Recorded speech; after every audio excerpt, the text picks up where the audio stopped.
नमस्कार मंडळी. अवधूत चिंतन श्री गुरुदेव दत्त श्री स्वामी समर्थ महाराज की जय.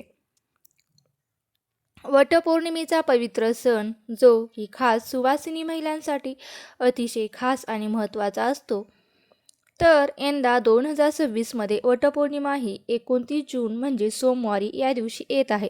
अखंड सौभाग्याची प्राप्ती व्हावी यासाठी वटपौर्णिमेचे व्रत हे केले जाते. या सणाला आपल्या हिंदू धर्मात तर अत्यंत महत्त्वाचे मानले गेले आहे. तसेच ज्येष्ठ पौर्णिमेला दरवर्षी वटपौर्णिमा ही साजरी केली जाते. वटपौर्णिमा ही आपल्या सगळ्या महिलांचा आवडता सण आहे, कारण या दिवशी आपण अगदी नटून थटून वडाच्या झाडाची पूजा करत असतो. तर वटपौर्णिमेच्या दिवशी सौभाग्यवती स्त्रियांनी या रंगाची जर साडी नेसली 2 ते 3 रंग आहेत, जर त्या रंगाची साडी तुम्ही नेसून पूजा केली तर त्या पूजेचं फळ हे दुप्पट आपल्याला प्राप्त होत असतं. हे जे रंग आहेत ते अतिशय शुभ फळ देणारे आहेत. प्रत्येक रंगाचे मी तुम्हाला महत्त्व तर सांगणारच आहे, पण त्यासोबत कोणते रंग हे शुभ फळ देतात त्याची सुद्धा माहिती आपण या व्हिडिओमध्ये घेणार आहोत. तसेच कोणत्या 3 रंगाच्या साड्या नेसून तुम्ही पूजा केली तर त्या पूजेचं आपल्याला फळ मिळणार नाही. कोणते अशुभ रंग मानले जातात, तर ते वटपौर्णिमेच्या दिवशी कुठले रंग घातल्याने आपल्याला काय फायदा होणार आहे आणि जास्तीत जास्त सकारात्मक लहरी निर्माण होऊन पूजेचे आपल्याला संपूर्ण फळ कसं मिळेल, ही माहिती मी तुम्हाला आजच्या व्हिडिओमध्ये देणार आहे.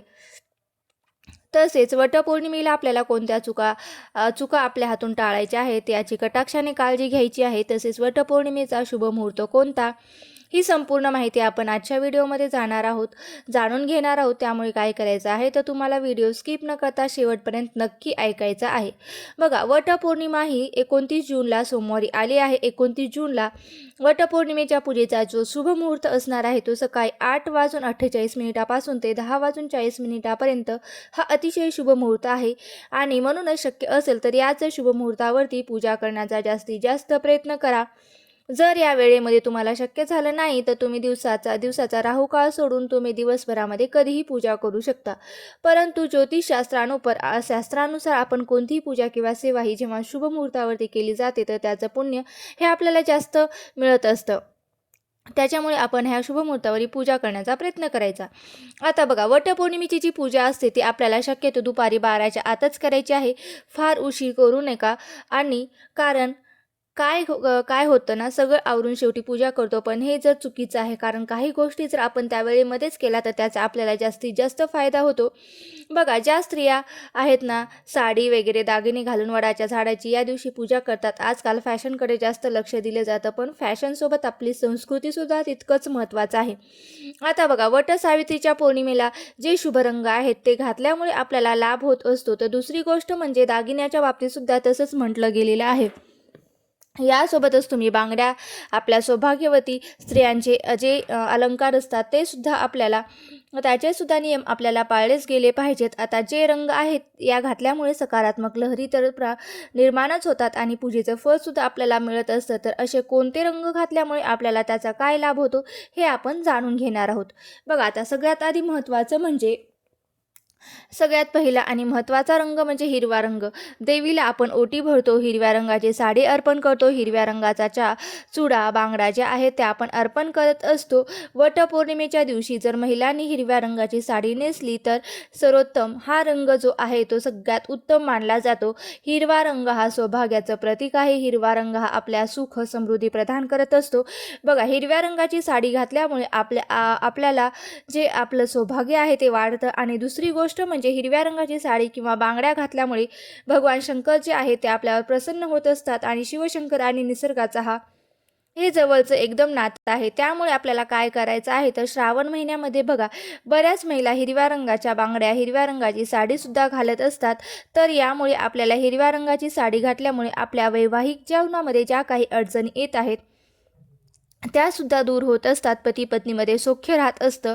आपण जर हिरव्या रंगाची साडी नेसून पूजा केली तर त्या पूजेचं फळ हे आपल्याला पूर्ण मिळत असतं. शक्यतो महिलांनी हिरव्या रंगाची साडी नेसा आणि त्याचा फायदा करून घ्या. आता दुसरा जो शुभ रंग आहे तो म्हणजे पिवळा रंग. आपल्या हिंदू धर्मात पिवळ्या रंगाला ज्ञान, पवित्रता, समृद्धी आणि मांगल्याचं प्रतीक मानलं जातं. आपल्या हिंदू धर्मात पिवळ्या रंगाच्या कपड्यांना पितांबर म्हटलं जातं. कोणत्याही प्रकारच्या मांगलिक कार्यात पिवळा रंग हा आवर्जून वापरला जातो आणि म्हणून पूजेमध्ये सुद्धा पिवळा रंग हा खूप शुभ मानला जातो. पिवळा रंग हा सूर्यदेव, मंगळ आणि बृहस्पती यांच्यासारखा ग्रहाचे प्रतिनिधित्व करतो. म्हणून हा पिवळा रंग परिधान केल्यामुळे आपल्या कुंडलीतला जो गुरुग्रह आहे ना तो सुद्धा बलवान होतो. त्याचबरोबर सौभाग्यातील दुसरी सर्वात महत्त्वाची गोष्ट म्हणजे हळद. जसे आपण हळदी कुंकू लावतो आणि त्यातील हळद म्हणजेच हळदीचा जेवढे आपले महत्त्व आपल्या हिंदू धर्मात आहे तेवढेच महत्त्व पिवळ्या रंगाला सुद्धा आहे. शक्य झालं तर यंदा वटपौर्णिमेच्या दिवशी तुम्ही पिवळ्या रंगाची साडीसुद्धा आवश्यक नेसा. आता तसेच पिवळा रंग हा पौर्णिमेच्या दिवशी सुद्धा आपण भगवान विष्णू आणि माता लक्ष्मीची पूजा करत असतो. म्हणजे भगवान विष्णूंना पिवळा रंग हा अतिशय प्रिय आहे. आणि तर आपल्या सर्वांनाच माहीत आहे जिथे विष्णू असतात तिथे माता लक्ष्मी ही स्वतःहून निवास करत असते. म्हणून तुम्ही यंदा पिवळ्या रंगाची साडी नेसून वटवृक्षाची पूजा ही नक्की करा. यामुळे तुम्हाला भगवान विष्णू आणि माता लक्ष्मीचा सुद्धा आशीर्वाद प्राप्त होईल. आता तिसरा जो रंग आहे तो म्हणजे लाल रंग. जर तुमच्याकडे लाल रंगाची साडी असेल तर ती सुद्धा तुम्ही नेसू शकता. कारण आपल्या हिंदू धर्मात लाल रंग हा सुद्धा खूप शुभ मानला जातो. आपण रोज पूजा करताना किंवा इतर वेळी जी काही पूजा मांडतो त्यासाठी लाल रंगाचे वस्त्र वापरतो. कारण सर्व देवांना लाल रंग हा खूप जास्त प्रिय आहे. त्यातल्या त्यात माता लक्ष्मीला तर लाल रंग हा खूप जास्त प्रिय असल्यामुळे या दिवशी तुम्हाला लाल रंगाचं वस्त्र जे आहे ते तुम्ही परिधान करू शकता, साडी घालू शकता. तसेच सौभाग्यामधील एक महत्त्वाची गोष्ट म्हणजे कुंकू तर सुद्धा हे लालच रंगाचं असतं. त्यामुळे लाल रंग हा उत्साह, सौभाग्य, उमंग, धैर्य आणि नवीन जीवनाचे प्रतीक मानला जातो. लाल रंग हा संपत्तीची देवी लक्ष्मी आणि शक्तीची देवता माता दुर्गा यांना सुद्धा अतिशय प्रिय आहे. म्हणून तुम्ही यंदा वटपौर्णिमेला लाल रंगाची साडी घातल्याने सुद्धा तुम्हाला एक सकारात्मक ऊर्जा प्राप्त होत असते. त्याचबरोबर पुढचा रंग जो आहे तो म्हणजे केशरी रंग. केशरी रंग हा सूर्योदय आणि सूर्यास्ताचा रंग आहे. केशरी रंग त्याग, ज्ञान, शुद्धता आणि सेवेचे प्रतीक आहे. आणि आपल्या हिंदू धर्मात हा रंग यज्ञ आणि अग्नीच्या ज्वालासारखाच प्रकाशमान मानला जातो. तो अज्ञानाचा अंधकार दूर करून सकारात्मकतेचा संचार करतो. छत्रपती शिवाजी महाराजांच्या सेनेचा ध्वज, रामकृष्ण आणि अर्जुन यांच्या रथाचे ध्वज हे सुद्धा केशरी आहेत. कारण केशरी रंग हे शौर्य, बलिदान आणि प्रतीक आहे. त्यामुळे केशरी रंग देवी शक्तीचे प्रतिनिधित्व करतो. या रंगातून आपल्याला एक सकारात्मक ऊर्जा मिळत असते.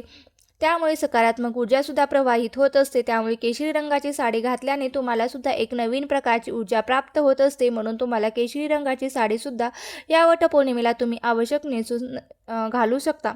यानंतरचा पुढचा जो रंग आहे तो म्हणजे गुलाबी रंग. गुलाबी रंगसुद्धा प्रेमाचं प्रतीक आहे. वटपौर्णिमेला हा सण नवरा बायकोचा असतो आणि आपल्या नवऱ्यासाठी पूजा करत असतो. त्यामुळे या दिवशी जर गुलाबी रंगाची साडी नेसून पूजा केली तर नवरा बायकोमधलं जे नातं असतं ते आणखी घट्ट होत असतं. याशिवाय बघा तुम्ही जांभळा रंग, त्यानंतर लाल रंग, पिवळा, केशरी, गुलाबी, चिंतामणी, त्यानंतर पोपटी, चॉकलेटी हे रंगसुद्धा तुम्ही या रंगाचे सुद्धा साड्या तुम्ही घालू शकता, साडी नेसू शकता. पण शक्यतो वटपौर्णिमेला महिलांनी साडी नेसण्याचा प्रयत्न करा. कारण ड्रेस हे आपण सहसा घालतच असतो, पण वटपौर्णिमेला हे साडी घालण्याचा प्रयत्न करा. प्रत्येक रंग जो आहे तो त्या रंगामध्ये काहीतरी सकारात्मक, नकारात्मक शक्ती खेचून घेण्याची ताकद असते. त्याचा कुठे ना कुठे आपल्या आरोग्यावर परिणाम होत असतो. जे आपण कपडे घालत असतो त्याचा आपल्या आयुष्यावर सुद्धा खूप मोठा परिणाम होत असतो. तर त्यामुळे नक्कीच तुम्ही जे रंग मी सांगितले आहेत तसेच त्याचे महत्त्वसुद्धा मी सांगितलेले आहे. त्यामुळे तुम्हाला जमलं तर हिरव्या रंगाची साडी घाला, नाही जमलं तर आतापर्यंत जे काही तुम्हाला शुभ रंग सांगितले आहेत त्यातले कोणत्याही रंगाची तुम्ही विचार न करता पौर्णिमेला ती साडी नेसू शकता. कारण ते अतिशय शुभ रंग व पवित्र रंग मानले जातात. आता कोणत्या रंगाच्या साड्या ज्या आहेत त्या आपल्याला नेसायच्या नाहीत तर सुवासिनी स्त्रियांना माहीतच असेल, पूजेच्या दिवशी, शुभ दिवशी, सणासुदीच्या दिवशी शक्यतो काळा, पांढरा आणि यासोबतच अगदी डार्क निळा हे सुद्धा रंग आपण शक्यतो टाळायचे आहेत. बघा पूजेमध्ये काळा रंग आणि शक्यतो पांढरा रंग आपण कधीच वापरत नाही. पण बघा हा जो वटपौर्णिमेचा सण आहे या दिवशी तुम्हाला या रंगाची साडी अजिबात घालायची नाही. काळा रंग हा नकारात्मक शक्ती खेचून घेतो. आता हे जे रंग आहेत यानेच अशुभ परिणाम होतात. पूजा जी आहे ते आपल्या पूजेचं फळ मिळत नाही, कितीही मन लावून पूजा केली तरी त्याचं फळ हे मिळत नाही, तर हे त्याचं मागचं कारण आहे. आता पुढची गोष्ट म्हणजे बांगड्या. बघा आजकाल काय झालं आहे की ज्या रंगाची साडी घालतो त्या रंगाच्या मॅचिंग बांगड्या घालत असतो. तुम्ही मॅचिंग इतर बांगड्या घाला, पण हिरव्या रंगाच्या काचेच्या बांगड्या आवर्जून घालायच्या आहेत. वटपौर्णिमेच्या दिवशी तुम्हाला हिरव्या रंगाच्या काचेची किमान 6 तरी बांगड्या तुम्ही घाला. सोन्याच्या घाला, इतर घाला, पण त्यासोबतच तुम्हाला हिरव्या काचेची जी बांगडी आहे ती घालायचीच आहे. कारण हिरव्या रंगाच्या बांगड्या हे अखंड सौभाग्याचं प्रतीक आपण मानत असतो. शक्यतो या दिवशी प्लास्टिकच्या किंवा मेटलच्या बांगड्या घालू नका. हिंदू धर्मामध्ये काचेच्या हिरव्या बांगड्यांना खूप जास्त महत्त्व दिलेलं आहे, कारण हिरवा रंग हा शुभ आणि सौभाग्याचं प्रतीक मानला जातो. त्यामुळे हिरव्या रंगाच्या बांगड्या घातल्यामुळे त्यांच्या सौभाग्यामध्ये तर वाढ होतेच, तसेच पतीच्या प्रगतीमध्ये सुद्धा वाढ होते. त्यामुळे शक्यतो काचेच्या बांगड्या तुम्ही घालण्याचा जास्तीत जास्त प्रयत्न करा. यानंतर सुद्धा तुम्ही टिकलीसुद्धा बघा, या दिवशी पांढऱ्या रंगाची टिकली लावू नका. तसेच महिलांनी या दिवशी अजिबात काही चुका करायच्या नाहीत, हातून होऊ द्यायच्या नाहीत. काही चुकाचं तुम्ही नक्कीच पालन करा. चुका होऊ देऊ नका, त्या कटाक्षाने पाळा. तसेच या दिवशी तुम्ही व्रत करणार आहात, त्यामुळे वाईट बोलू नका, कोणाचाही अपमान करू नका, खोटं बोलू नका. कारण जे व्रत आहे ते खूप जास्त पवित्र मानलं जातं आणि या व्रतामध्ये खूप व्रत हे शुभ मानलं जातं. त्यामुळे तुम्हाला हा जो नियम आहे तो आवर्जून पाळायचा आहे. तसेच बघा, तुमच्या घरामध्ये सुतक असेल तरीही तुम्ही हे व्रत करायचं आहे. फक्त तुम्हाला पूजा करता येणार नाही. तुम्ही दिवसभर व्रत उपवास करू शकता. आणि जर स्त्रियांना या दिवशी मासिक धर्म असेल तरीसुद्धा तुम्ही पूजा न करता तुम्ही फक्त उपवास करायचा आहे. तर महिलांनो, या वटपौर्णिमेच्या दिवशी नवीन साडी नेसायची आहे किंवा आपल्या लग्नातील जो शालू असतो तो तुम्ही नेसला तरीही चालेल. हातात हिरव्या चुडा घालायचा आहे, कपाळावरती टिकली लावायची आहे, आपल्या भांगेमध्ये कुंकू भरायचं आहे आणि मंगळसूत्र, त्याबरोबरच पायात जोडवी, पैंजण असा साज शृंगार करूनच तुम्हाला ही पूजा करायची आहे. अशी धार्मिक मान्यता आहे की बघा, हा महत्त्वपूर्ण अशा प्रकारे तुम्हाला ही पूजा करायची आहे. तर ही महत्त्वपूर्ण माहिती कशी वाटली? माहिती जर आवडली असेल तर नक्की लाईक करा, चॅनलवरती नवीन असाल तर सबस्क्राईब करा आणि आपल्या मित्रपरिवारासोबत हा व्हिडिओ जास्तीत जास्त शेअर करा. आणि हा व्हिडिओ शेवटपर्यंत पाहिला असेल अशी मी आशा करते. धन्यवाद. श्री स्वामी समर्थ. जय जय स्वामी समर्थ.